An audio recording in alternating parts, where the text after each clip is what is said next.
Baik, kemudian kisah yang selanjutnya teman-teman adalah kisah seorang ulama hadis juga yang sangat-sangat terkenal ya. Beliau adalah yang biasanya kita kenal Imam Al-Bukhari, Imam Bukhari ya, Masya Allah. Siapa nama lengkap Imam Bukhari? Mari kita berkenalan sejenak sedikit sebelum kita menjelaskan tentang perjalanan dalam menuntut ilmunya Imam Bukhari. Beliau adalah Muhammad bin Ismail bin Ibrahim bin Al-Mughirah bin Barzabah Al-Bukhari. Al-Bukhari karena beliau dilahirkan dari Bukhara. Ya, beliau dilahirkan di Bukhara, tempatnya Imam Bukhari. Jadi Al-Bukhari itu diambil dari tempat kelahirannya Imam Bukhari, yaitu di Bukhara. Kunyahnya Imam Bukhari, ya, Masya Allah, adalah Abu Abdullah. Ya, jadi Abu Abdullah ini ke Imam Bukhari. Kunyahnya sama seperti Imam Ahmad, seperti Imam Syafi'i, seperti Imam Malik, ya, Masya Allah. Baik, beliau Imam Bukhari teman-teman dilahirkan selepas sholat Jumat, ya, tepatnya pada tahun 194 Hijriah, ya. Dan ayahnya Imam Bukhari ini yaitu Ismail, terkenal orang yang sangat-sangat bertakwa, orang yang sangat wara, ya. Dan Imam Bukhari subhanallah juga tumbuh kembang dalam keluarga yang sangat luar biasa, ya, keluarga ulama. Ayahnya beliau yaitu meninggal ketika Imam Bukhari masih dalam keadaan masih kecil, ya. Dan Imam Bukhari berarti dalam keadaan pernah mengecap kondisi yatim, ya. Walaupun Imam Bukhari yatim teman-teman, ibunya, nah ini dia, subhanallah, ya, ibunya tidak menjadikan Imam Bukhari akhirnya tidak menuntut ilmu, tapi justru ibunya lah yang memberikan motivasi kepada Imam Bukhari untuk terus belajar, ya. Dan yang pertama kali dipelajari oleh Imam Bukhari adalah Al-Quran, ya. Maka jangan heran kalau Imam Bukhari sudah Allah subhanahu wa ta'ala mudahkan untuk menghafal Al-Quran di masa kecilnya, ya, Masya Allah. Dan Imam Bukhari teman-teman di samping belajar Al-Quran, beliau juga belajar baca tulis, ya, baca tulis. Beliau diberikan karunia oleh Allah subhanahu wa ta'ala untuk belajar Al-Quran, belajar baca tulis, dan juga belajar hadis-hadis Nabi kita Muhammad SAW ketika Imam Bukhari usianya kurang lebih masih 10 tahun, ya. Subhanallah, ya, 10 tahun itu sudah anak-anak zaman dahulu itu sudah belajar Al-Quran, sudah belajar hadis, sudah belajar macam-macam ilmu. Zaman kita sekarang 10 tahun belum keluar SD saja belum keluar, ya. Maka kalau bisa teman-teman, anak-anak kita itu belajar menuntut ilmunya jangan hanya berpacuan di sekolah-sekolah formal saja, ya. Tapi kita juga di rumah kita beri. Kalau memang ada halaqah ilmu, tidak apa-apa. Kalau memang anak kita sudah bisa sudah bisa menyimak dengan baik, mendengarkan dengan baik, tidak apa-apa.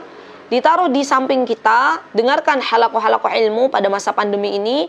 Nanti kalau ada yang tidak paham, maka kita katakan kepada anak kita, nak, nanti setelah ini boleh bertanya kepada umi, ya, boleh bertanya kepada abati, ya, kepada ayah, kepada ibu, kepada mama, kepada papa, boleh bertanya. Subhanallah, karena memang termasuk dari anaknya Umar, ya, Abdullah bin Umar juga dulu beliau diajak oleh Umar bin Khattab untuk duduk di majlisnya orang-orang dewasa, ya. Dan Imam Bukhari juga dari kecil sudah ibunya ajak, ya, ke majlis-majlisnya orang-orang dewasa. Sampai-sampai Imam Bukhari itu beliau pernah membaca hadis, ya, di hadapan orang-orang terkemuka, di hadapan orang-orang yang punya sanad tinggi, ya, Masya Allah, di hadapan orang-orang yang ahlul hadis. Beliau duduk di majlis-majlisnya mereka, beliau baca hadis-hadis, ya, Masya Allah. Kemudian Imam Bukhari teman-teman ketika banyak mendengarkan hadis-hadis dari para ulama-ulama terkemuka di zamannya, Imam Bukhari tulis, ya, hadis-hadis yang beliau dengar. Kemudian beliau waktu itu pernah juga ada anak-anak, ya, seusia Imam Bukhari menertawakan Imam Bukhari, ya, menertawakan Imam Bukhari karena Imam Bukhari kecil-kecil sudah belajar, ya. Tapi Imam Bukhari tidak menoleh dengan apa yang dilakukan oleh anak-anak sebayanya, ya, Masya Allah. Jadi Imam Bukhari tetap dalam pendiriannya, beliau mencatat, ya, Sampai-sampai Imam Bukhari itu teman-teman ya pernah, katanya Hashid bin Ismail, beliau mengatakan Imam Bukhari itu pernah belajar bersama kami dan kondisinya Imam Bukhari waktu itu masih sangat belia ya. Masya Allah. Dan beliau Imam Bukhari dari kecil itu sudah terlihat ya kecerdasannya, subhanallah, sudah terlihat kesolihannya, Masya Allah. Sampai-sampai di usia 16 tahun Imam Bukhari sudah hafal kitab karangan Imam Waqi' dan Imam Ibnul Mubarak ya. Jadi di usia yang sangat belia yaitu 16 tahun beliau sudah banyak menghafal kitab-kitab hadis ya. Bahkan di usia 17 tahun beliau diberikan kepercayaan untuk mengoreksi karangan-karangan ya, karangan-karangan para ulama. Masya Allah ya. Allahu Akbar ya, merinding kalau kita lihat perbandingannya dengan zaman kita sekarang ya, Masya Allah. Dan beliau teman-teman dalam menuntut ilmu, dalam menimba ilmu, beliau banyak sekali berkunjung ke negara-negara yang di situ banyak ilmu. Di antaranya beliau pernah mengunjungi Khurasan, beliau pernah mengunjungi Naisabur, beliau juga pernah mengunjungi Irak, Baghdad, Basrah, Kufah ya. Dan beliau pernah mengunjungi Al-Jazirah ya. Beliau juga pernah mengunjungi Makkatul Mukarramah. Beliau juga pernah mengunjungi Madinah Nabawiyah.